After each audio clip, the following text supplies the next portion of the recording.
but we have to play better. And I think there's a really good focus on what allows you to win and how we're practicing. So we have 4 games to go show that, and that window will close in a hurry if we don't start playing better. Why would it be different now? I mean, we've said this and talked about execution and being better about this several times this season, and now it's going to change? Well, I sure hope so. Every game's different. So you go look at each game, there's a reason why. Execution is such a broad term. I think gets thrown out a lot when you're talking about it. But you just got to play better. In every makeup as a team, we have to play better. And each game is a different challenge and how it presents itself. And it never get easier or anything like that. I just think there's so much to talk about. You got to start faster. You got to sustain it. You got to be better in the red zone. You got to do all these different things. There's another level that you have to play at if you want to win divisions and play in the postseason. I think we're aware of that. A close group that approaches the right way. I think that's where the focus is. And it's only the teams that are able to have success in this league are the ones that can do that. A lot of you say we know what type of team we are. But do you really, or do you just know the type of team you think you should be? Well, I think we do know what team we are, and what we hope shows up. It just hasn't shown up consistently enough. We believe that type of team we can be, and we see it on film. We've seen it at times. When it's been there, it's been really good. It's just it hasn't been consistently enough that you have to play in this league to be able to have success. So, I understand that. I understand frustration comes with that when a team talks that way, and that's why I think the focus is what it has been, because it's like, okay, the talk's cheap. We got to go be able to show that and play that way for 4 quarters.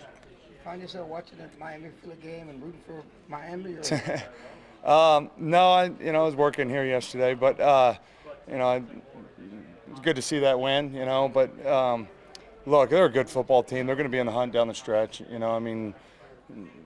We got to play them here in a few weeks. The biggest thing you got to understand is we got to start playing the level we expect to play at, and just like we were talking about, fixing ourselves and not worry about anything that's going on outside of us. I really believe that. It's nice that Miami won that game, no doubt about that. But we got to worry about us. You've been through thick and thin with Coach Garrett. Yeah. What leads you to believe this message is still getting through this locker room? Well, I think, the number one job of the head coach, in my opinion, is to be able to provide perspective where the team needs to go and then show how we're going to go get there. And then does the team respond to that, whatever that message may be. And I think the team has responded to his message and what he kind of the blueprint he lays out week in and week out of what's going to allow us to be successful. So, look, teams never quit on him.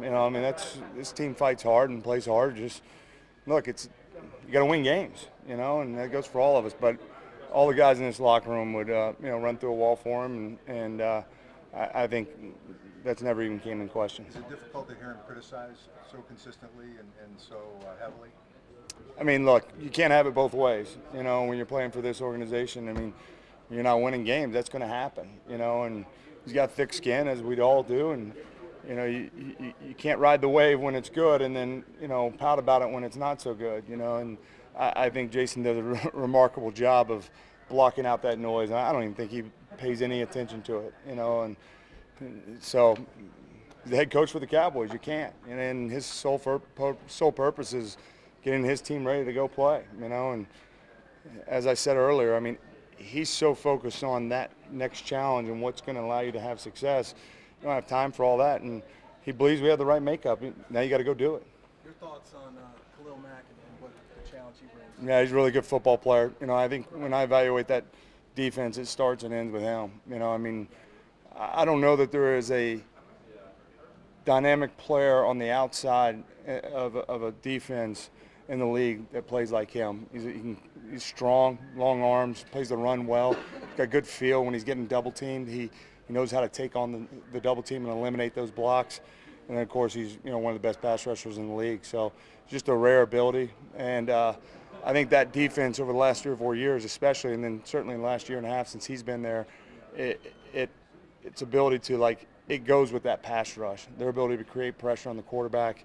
That's when they have successful. So we got to know where he's at all times. Jason, your job last year at Monday Football, did it allow you to kind of maybe see him a little bit more than maybe you would have if you didn't? Khalil? Yeah. I mean, just because I got to visit with him, I mean, my first game, I kind of got the Raiders' perspective on that trade. That was my first game, and then the next week we were calling Chicago, Seattle, so I got to see him play really well. So, visiting with him about that whole trade and how it went down. But I got a lot of respect for him. I mean, not only is he a hell of a football player, but he's a great guy. He's a true pro. And they got a good, I think he's the leader of that defense. When he's playing well and playing confident, which is a lot of times, I think everybody else kind of feeds off of that, So, I enjoyed getting to know him a little bit last year, and he's a good player. Did practicing outside help you? Yeah, I mean, I think obviously you're going in those elements. You got to be able to be ready for them. I don't think – I mean, they make those schedules. And, yeah, I think I've always said, if you're going to play out in it, it's nice to get an extra day. Hopefully that's Chicago weather like it was out there today. But I don't expect that to be the case. But I think it's always good for you to be able to practice in it. Does it say something that you guys bucked the trend, though, by doing that? Yeah, probably so. I think that's fair to say. I mean, it's the first time we've done that on a Thursday, but I think it's real. You got to be able to go into those environments, and can't allow that to affect you. And it's easier said than done. And I think being able to practice in it can only help. Maybe a lesson learned from New England week? I don't know. I mean, I guess you can always second guess it when you don't have success, but it's always funny to me because I feel like sometimes people say that, and then in Green Bay, I mean, are they always practicing in the cold as it gets down, ready for it? But yeah. So I mean, if you win, it's a great decision. When you lose, it's not a great decision. So it's pro football. I don't really think that you can't allow that to get in your way. But sure, I mean, when it's raining and it's cold, and the more reps you can get in those environments, I think it only helps for sure. What do you remember about that game? Was it 2011? It was that Monday, the game McCown played in. It was like, what was it like? Maybe. Oh gosh. 2013 -7 Oh, wind gosh. chill at kickoff. Did he have an incompletion first off in that game? I don't feel like he had any incompletions. It's the coldest game I've played in my career, and it's pretty bad when the offensive linemen are under the covers on the sidelines. That was a cold game, but again, I think mental toughness is line one for me when you play pro football, and weather kind of falls into that. You can't allow that to say, well, we didn't win the game because of that. I mean, that's the biggest excuse. So get your mind right, practice in it, do those different things that are going to allow you to do wet ball drills, do all that kind of stuff, and go find a way to win. But that was not a good night in Chicago a few years back. That was so good. The water was frozen in the Gatorade bottles, so Britt and all those guys were holding it in front of the blowers because they couldn't get the water out of the water. Pretty cool. So the bottom line is the mind is right this week. Yeah, I feel like everybody's mind's right, and that's always been the case. I just think